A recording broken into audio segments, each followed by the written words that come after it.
What? Yes, go ahead.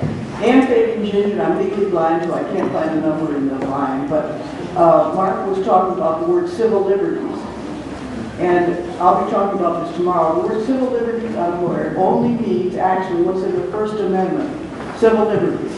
Then there's due process, which is right to trial and so forth. There's civil rights, which is equal protection. All of them together are called human rights. And there are a lot of people in this room and elsewhere in the country and the world who've heard something called the Universal Declaration of Human Rights. And human rights includes economic rights, social rights, and political rights. And it seems to me we should not be using the word civil liberties only. I would strike it and I would use the word human rights, which includes, in the UN Charter and so forth, the right to economic rights, social rights, cultural rights, political rights, and civil rights.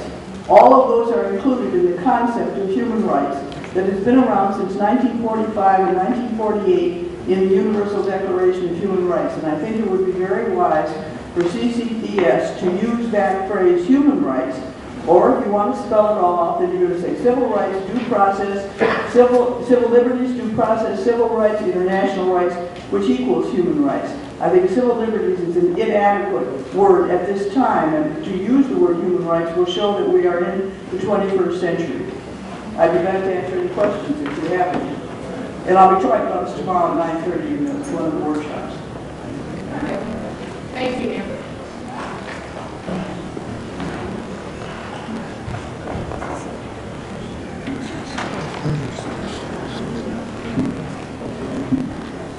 Hi.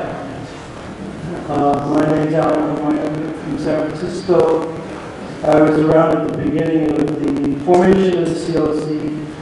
I was there when we were discussing what the name should be, actually. And I proposed over the years that we should call ourselves the Party of Socialism and Ecology, which it sounds like a lot of people now believe we should. Maybe do that. But I wanted to make a point. I haven't been really active in the CLC in recent years, but I put away that. I have a point about line 707, actually. It's the discussion of what socialism is. And I think it really goes to the heart of what we are. And it says, under socialism, the government will serve as the employer of last resort. Now, to me, this is sort of bending over backward because we incorporated the concept of democracy into what we consider ourselves to be. And in democracy in the United States, to most people, that means capitalism. And so I think it's kind of a dangerous hole to get into. And to me, socialism, at this point in the crisis of the capitalist system, I think we need to be clear that the capitalist system is on the way out. I don't believe it can be fixed, and the government should not be the employer of last resort. That's like the auto companies are falling apart, so let's nationalize them.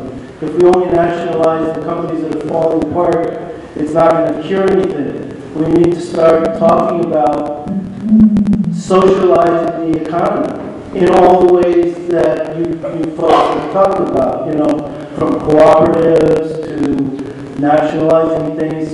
That's very complicated how you do it. But I think we need to put out to the public awareness that socialism means private companies cannot own the economy anymore because we're all going to die if they do. The world is going to end. And we need to say that clearly. And the reason why it's caught up in the concept of democracy, I think, I'm not against democracy, but it's caught up in that concept because, if you say, well, we have to socialize, we have to basically expropriate the people who own the economy somehow. We can compensate them or something. But we're afraid to talk about that concept, honestly, because we're afraid people will think we're not being democratic, We could do it through elections if possible, but everybody knows that that's not possible, or, well, we used to know that. But that's no reason not to try to do it through election, certainly. So, and I know that this concept is also discussed in line 655. It goes into more details about public ownership and private ownership, but basically it doesn't come out and say we're for public ownership of the major means of production in society. And as Carl has talked about, that will be a gradual process, but as long as the main levers of the economy are in private hands, we're not going anywhere. I can guarantee it.